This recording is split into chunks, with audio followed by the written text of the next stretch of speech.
시청자 여러분 안녕하세요. 연예대통령 이진호입니다. 이선균 씨의 비극, 대체 왜 일어났을까? 제가 앞선 영상을 통해서 여러 차례 핵심적인 내용을 짚었지만 아직도 혼란스러워 하시는 분들이 적지 않습니다.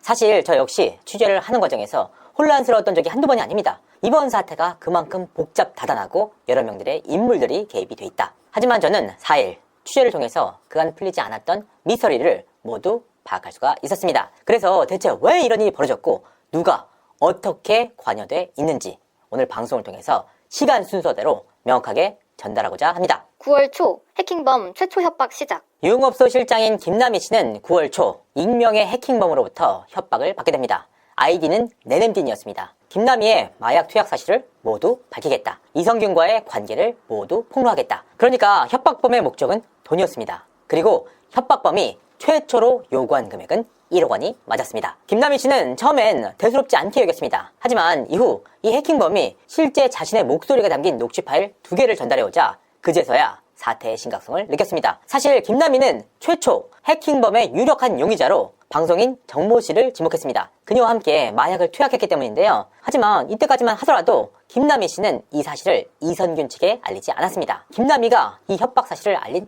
딱 한 명의 인물이 있었습니다. 바로 윗집 여동생인 P씨입니다. 김남희는 해킹범이 어떤 식으로 협박을 하는지 그리고 어떤 자료들을 들고 있는지를 모두 상세하게 P씨에게 전달을 합니다. 9월 9일 김남희 염색 및 키트를 통한 마약 배출 시도. 김남희는 자신의 마약 투약 혐의를 벗기 위해서 노력을 합니다. 왜냐? 지난 8월 달에 자신의 마약 투약 사실을 신고한 인물이 있었기 때문입니다. 이 인물이 바로 S씨입니다. S씨는 자신의 여자친구가 마약을 투약하고 그 자리에 또 다른 여성과 바람을 피웠다는 사실을 알게 됩니다. 그리고 S씨는 여자친구가 마약을 투약하는 자리에 김남희 씨가 있었다는 사실을 파악하게 됩니다. 이에 분노한 S씨는 경찰에 신고를 하는데요. 실제로 김남희 씨는 9월 8일 서울 모 경찰서에 출두를 해서 관련 조사를 받았습니다. 하지만 이때 김남희 씨는 따로 구속되거나 집중적인 조사를 받지는 않았습니다. 사실 김남희 씨가 본인이 피소됐다는 사실을 알게 된 시기는 8월 24일이었습니다. 당시 S씨에게 직접 문자를 보내서 하고 싶은 대로 하시고 동생 때문에 피해본 거 제가 1000만원 변호사비를 드리겠습니다. 하지만 S씨는 뜻을 굽히지 않았고 결과적으로 김남희 씨는 경찰 조사까지 받게 됩니다. 그러니까 이런 상황 속에서 해킹범의 협박까지 받게 되니까 김남희 씨는 엄청난 멘붕에 빠지게 됩니다. 결과적으로 자신의 마약 혐의를 벗기 위해서 각고의 노력을 기울이는데요. 이런 모든 상황들 다 알고 있었던 P씨는 김남희 씨에게 여러 제안을 합니다. 머리 염색을 해서 마약을 빼야 한다. 내가 염색을 도와주겠다. 내가 태능선수촌에 아는 지인이 한 명 있다. 머리카락을 뽑아주면 마약이 검출되는지 확인해주겠다. 이와 같은 제안을 합니다. 이 같은 제안을 김남희 씨가 받아들이면서 실제로 염색도 하고 머리카락도 뽑아주는데요. 이 과정을 통해서 P씨는 김남희 씨의 머리카락과 염색 사진 등을 자료로 확보하게 됩니다. 9월 17일 김남희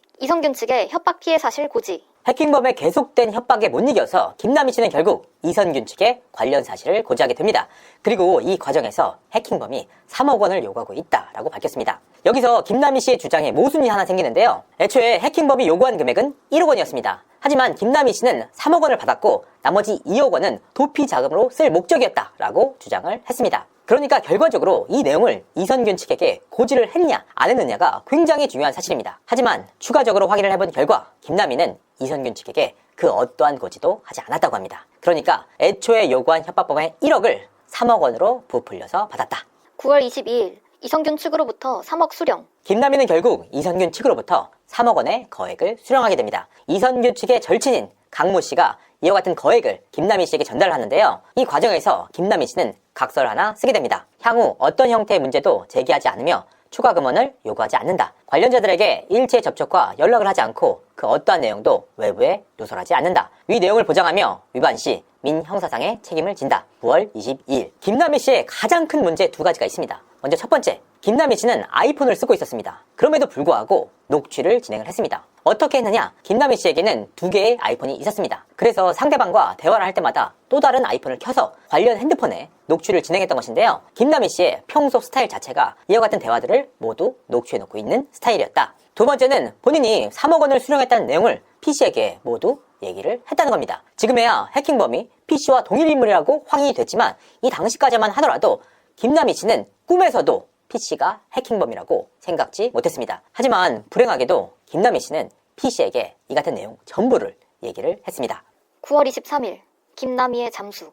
바로 이날 더욱 큰 문제가 발생을 하는데요. 예정대로라면 김남희 씨는 해킹범에게 돈을 전달했어야 합니다. 하지만 김남희 씨는 소화전에 돈을 넣어둬라 라는 해킹범의 지시를 분실할 위험이 있다 라며 거절했습니다. 그리고 이후 잠수를 탔는데요.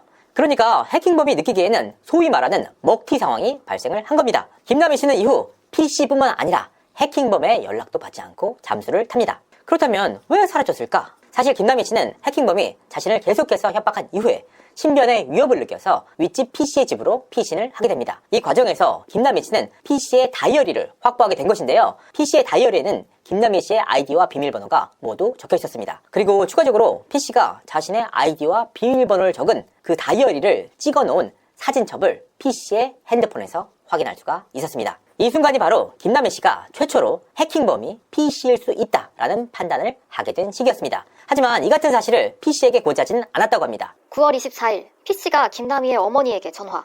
김남희 씨가 잠수를 탄 이틀째 아무런 연락도 되지 않으니까 해킹범 입장에서는 굉장히 답답할 수밖에 없잖아요. 그런데 이날 굉장히 뜻밖의 일이 벌어집니다. 이틀 뒤인 9월 24일 날 해킹범도 아닌 PC가 김남희 씨의 어머니에게 전화를 한 겁니다. 그리고 이 과정을 통해서 김남희 씨가 잠수를 탄 사실을 밝히는 한편 김남희 씨가 마약을 투약한 사실을 모두 털어놓았습니다. 대체 이 사실을 어떻게 알았느냐라는 김남희 엄마의 말에 PC는 해킹범이 본인에게까지 연락을 했다. 핸드폰을 다 털었으니까 김남희의 지인 가운데 멀쩡한 사람이 나밖에 없다는 사실을 파악한 것 같다. 나를 통해서 그 돈을 해킹범에게 전달하라고 한다. 만약 김남희가 계속해서 연락이 되지 않으면 너와 너의 아이를 가만두지 않겠다. 아이가 있는 우리 집에 사람을 보내서 감시를 하고 있는 중이다. 이런 일련의 사실들을 들은 김남희 씨의 어머니는 멘붕에 빠지는데요. 그래서 곧이곧대로 관련 내용들을 모두 PC에게 전달을 해줍니다. 돈 2억 원을 언니 집에 맡겨놓고 아는 오빠 집에 갔다. 마침 김남희 씨는 당시 어머니의 카드를 쓰고 있었습니다. 그러니까 그 카드를 쓸 때마다 어머니에게 고지가 가지 않습니까? 그 고지 내용을 모두 PC에게 말을 했다는 겁니다. 결과적으로 PC는 김남희 씨가 어디에 은신하고 있는지, 몇 시에 편의점에서 뭘 샀는지까지 모두 파악하게 됩니다.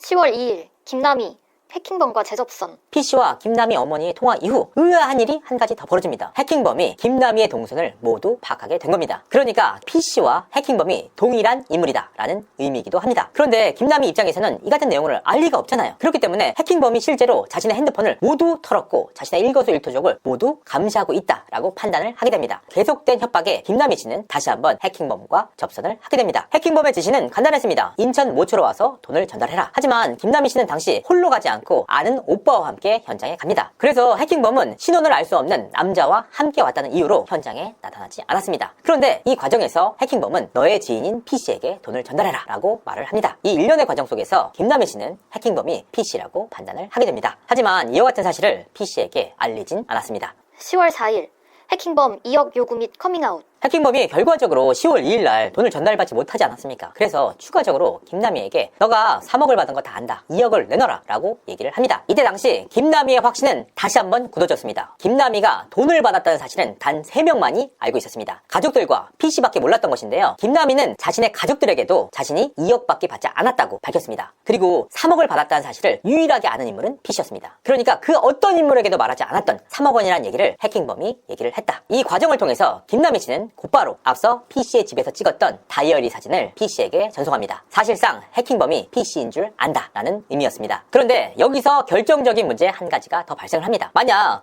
PC가 해킹범이라는 사실을 알았다면 김남희 씨는 추가 조치에 나섰어야 합니다. 적어도 PC를 설득하거나 아니면 3억 원의 돈을 이선균 측에 돌려줘야 합니다. 하지만 김남희 씨는 그렇게 하지 않았습니다. 1억 원의 돈조차 PC에게 주지 않았고 3억 원 모두를 자신이 보관하게 됩니다. 그렇다면 대체 왜 돈을 주지 않았을까? 김남희 씨는 해킹범이 PC라는 사실을 안 이후 인간적인 배신과 분노에 휩싸이게 됩니다. 그래서 더더욱 이 1억 원의 돈을 주기 싫었다라고 주장했습니다. 하지만 이와 같은 선택으로 인해서 결정적인 일이 터집니다. 10월 11일 김남희 PC의 배경 폭로. 김남희는 바로 이날 PC가 자신의 어머니에게 연락을 해서 마약 투약 사실을 밝힌 것을 파악하게 됩니다. 그리고 이에 분노하는데요. 김남희의 집안은 마약 투약 사실에 굉장히 민감하다고 합니다. 실제로 앞서서 김남희 씨가 구속된 바가 있는데요. 구속 당시에도 김남희 씨 어머니의 신고로 구속이 됐다고 합니다. 그러니까 김남희의 어머니가 마약 투약 사실에 굉장히 민감한 상황임을 모두 다 알면서도 PC가 관련 내용을 얘기했다 라는 겁니다. 결과적으로 김남희는 P씨의 핵심 지인들을 단톡방으로 초대합니다. 그리고 P씨가 사실은 미혼모고 나이도 속였다, 배경도 속였다 라는 사실을 모두 폭로하게 됩니다. 이 사실을 모두 알게 된 P씨는 분노할 수밖에 없었습니다. 그래서 결과적으로 곧바로 경찰서를 찾아가서 김남희씨의 마약 투약 사실을 알립니다. 10월 13일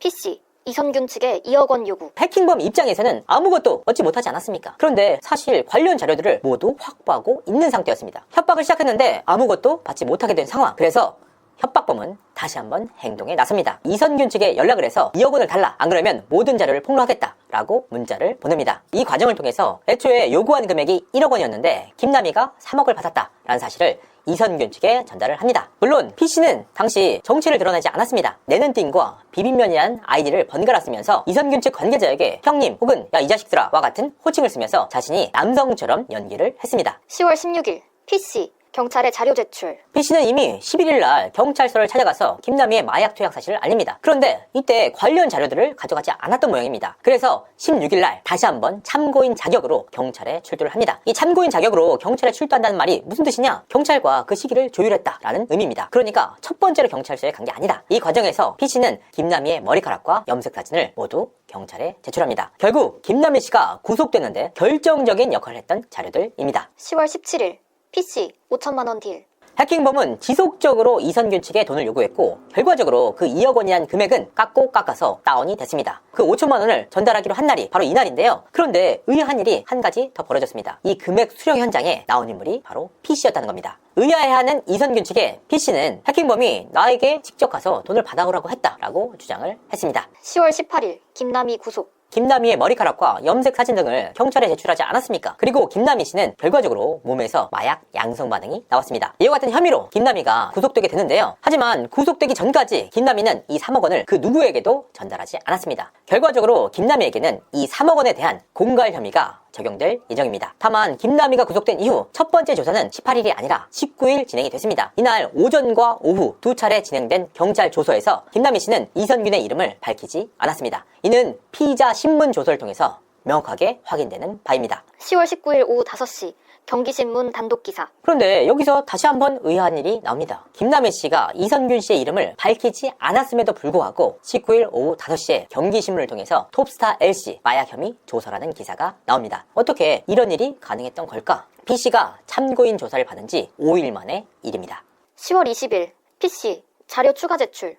P씨의 분노는 여기서 그치지 않았습니다. P씨는 다시 한번 경찰서를 찾았는데요. 대체 어떻게 확보했는지는 확인되지 않았지만 김남희의 1년치 통화 녹취와 카톡을 경찰에 제출을 했습니다. 10월 20일 이후 P씨 언론사 및 유튜브 채널 접촉. 그렇습니다. P씨는 여기서 그치지 않고 유명 방송사와 유명 매체 그리고 유튜브 채널들과 접촉을 하면서 김남희 씨 관련 자료들을 모두 넘겼습니다. 김남희 씨가 과거에 만났던 유명 연예인과의 카톡뿐만 아니라 김남희 씨 가족들에 관한 내용 그리고 김남희 씨 본인의 사적 카톡들이 이 과정을 통해서 모두 공개가 됐습니다. 12월 26일 P씨 영장 실질 심사 및 녹취록 공개.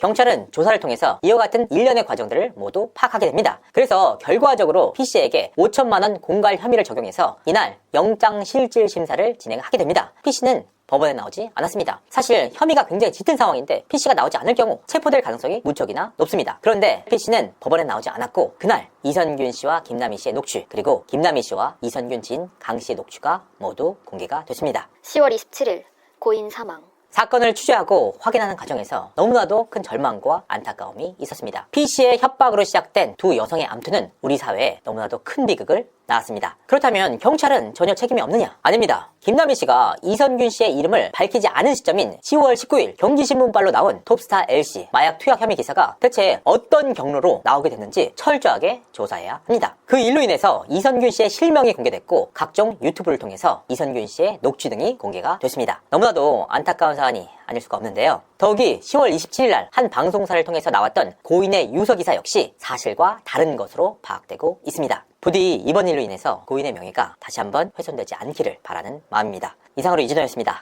감사합니다.